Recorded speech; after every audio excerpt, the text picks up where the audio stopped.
What is going on, guys? This is part 2 of the earlier video that uploaded just a few minutes ago. My alarm went off and it cut off the video, and so here we are. Being mentally prepared, that's where we had left off, and the challenges of this job and the mental aspect of the mental challenges of this job. And the toll it takes on you, and not only the toll it takes on you, it can take a toll on your family. And what I mean by that is when somebody gets into this career path, this industry, and they are used to being alone, they're used to, having very little interaction with their family because they're gone all the time. When they are home, they are still in that kind of rhythm of being a loner, being isolated. So when they are home, they don't really put all of themselves out there for the family. They don't interact with the family when they are home. And I've been guilty of this a lot.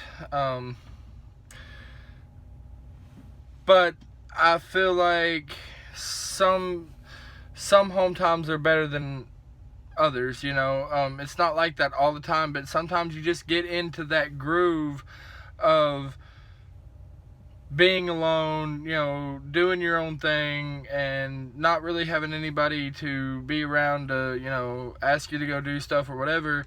And it's more easy to just stay, it's easier to stay in that kind of mindset than it is to interact. It seems like when you're in that state of mind. My biggest advice for that would be to leave your work at work. Even if you're not in trucking, even if you're working in a cubicle, 8 hours, 9 hours a day, leave your work at your work. Don't come home and make it all about what your career is. Come home and be in the moment. I have a hard time with that. But I try to do that. I try to leave my work at my work. When I park the truck, that's where the trucking stops. When I'm at home, there's stuff that you have to do. Okay, you gotta do, like I said, you gotta wash your clothes, you gotta get food for the week, and blah blah blah blah. But as much as you can, leave your work at work. Now, you can talk about your work and stuff with your family. You can let them know how your week was, or you can let them know about experiences you've had here or there, whatever. But when I say leave your work at work, I mean your mental mindset. Leave your work mind at work. When you come home,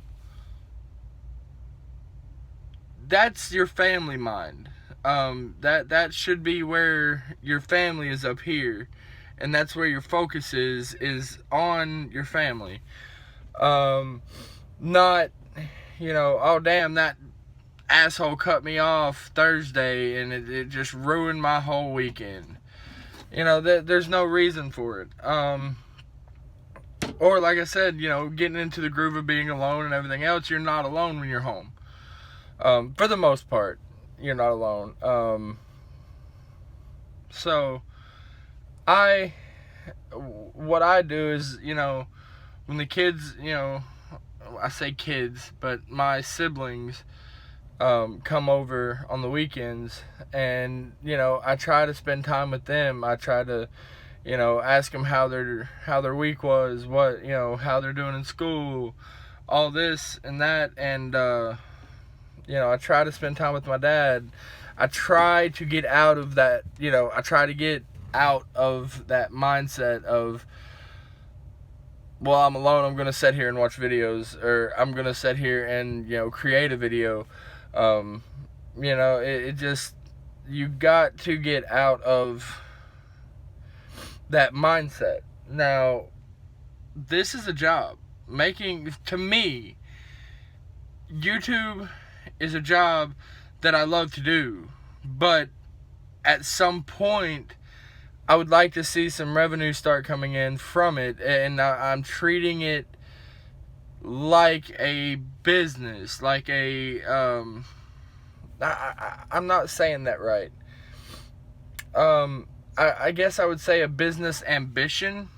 I don't know how to articulate what I'm trying to say, but not really as, you know, as a job in the sense of, you know, it's like a 9 to 5. Oh my God, I'm dreading making this video, whatever. Now there are some times where you know, it's a struggle to make a video because I'm, you know, tired.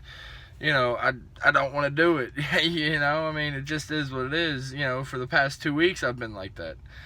But again, that goes back to your mental stability, and what you can take mentally, and, you know, what your mindset is. But for me, this is not only an opportunity for a business and a brand, this is like my therapy session. Man, I don't know what's going on. I'm not sick. I just, you know, my nose is stopped up and stuff. It's dusty where I'm at. It's a lot of dust and particles and everything else, and I think it just got in my sinuses. But, you know, this is my therapy. This, getting on here, making videos, it puts me in a better mood, for one. And thank you to all of my subscribers. Every one of you, thank you. You're awesome. But one thing that I would ask all of you to do, if you watch this video or you've watched other videos that you've liked, please share and like them, please. It really helps me out. It helps get the videos out. It helps me get new subscribers to the channel. It helps grow. And if you're watching this and you're not subscribed, please hit that subscribe button and hit the notification button, so every time that I do upload a video, you get a notification. And yeah, so I mean, I kind of took a, you know, 4-week break there. Really, it wasn't a break. I was sick for, you know, 2 weeks of that, but the other 2 weeks, you know, I kind of stepped back for a minute because I was psyching myself out, and that's in the first part of this video, on the other video that I uploaded this morning. But like I said, I love doing this. I love making content, and, you know, none of this is scripted. None of this is set down with me and a notepad and a, you know, pencil or a pen writing out what this is going to be like. You know, I start these videos off and I just talk about whatever is on my mind, whatever, you know, whatever I'm going through, I express that to you guys. And I really feel like I would have a bigger subscriber base if I could just figure out a way to get my videos out there. And the best way to get my videos out there is you guys. You guys that watch the videos, that are already subscribed, just liking and sharing my videos on Facebook, and stuff like that. It helps. It helps tremendously. Like, it helps tremendously, and I would appreciate it if you guys would do that. Now, I do have an Instagram. It is a truck driver's journey. I think it's a truck driver's journey 334, because I think there was this other account didn't have the same name, but it was similar, so I wanted something to stand out and apart from that. So yeah, it's a truck driver's journey 334, and, you know, go over there, follow me on Instagram. I don't think I'm gonna get a Twitter. I don't really know enough about Twitter right now to get an account and start doing all that. And plus, I hate texting, so I don't think that would be the best thing for me. But I do like taking pictures and kind of showing you guys the job and what I'm doing and all that stuff. So yeah,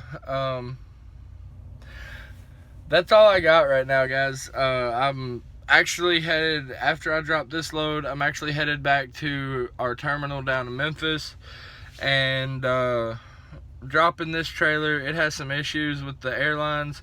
Oh yeah, let me tell you about this. Last night on the way up here, my bracket that holds the spring up, that holds my airlines up underneath the trailer for my tandems, it broke. And I had to get up there with a rusty piece of metal and kind of rig it up and just twist that piece of metal around another piece of metal up there to hold it up off the ground. I've got to go check it before I head out to go deliver this, because I got about 71 miles until I get to Memphis after I drop.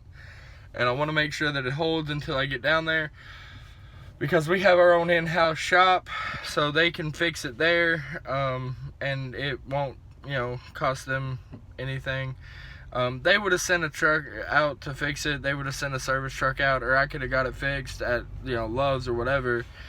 But if I can, it's a bracket to hold a spring, and the spring is only like that big around and about that long, so it's not like it's a big issue. I had a piece of metal in the truck. It was a scrap piece of metal, so I just looped it through, and I just twisted it and tied it and twisted it and tied it and bent it and crimped it, and it held last night. But I'm gonna go underneath the trailer here before I leave, and I'm gonna make sure that it's all secure and tighten back up, because I'm sure that it's loosened a little bit since last night. But like I said, once I do that, then I will be I'll be good to go.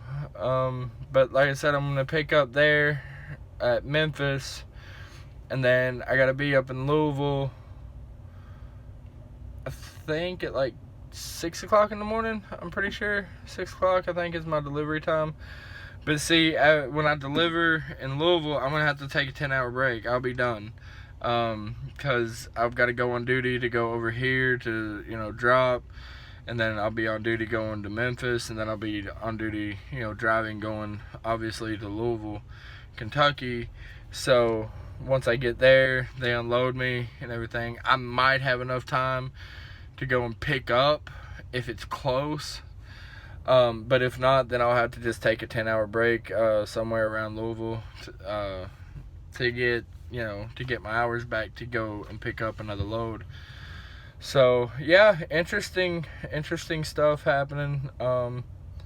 Yeah. My check engine light came on, and the code was throwing up that it was something wrong with my DEF system. But the engine light went off and the code went away, so not too worried about that. If it breaks, it breaks. I'll just have to get it fixed. But they can't do anything unless the codes are throwing. The engine light is on and it's throwing codes. So yeah. Until next time, guys, I will see you on the other side.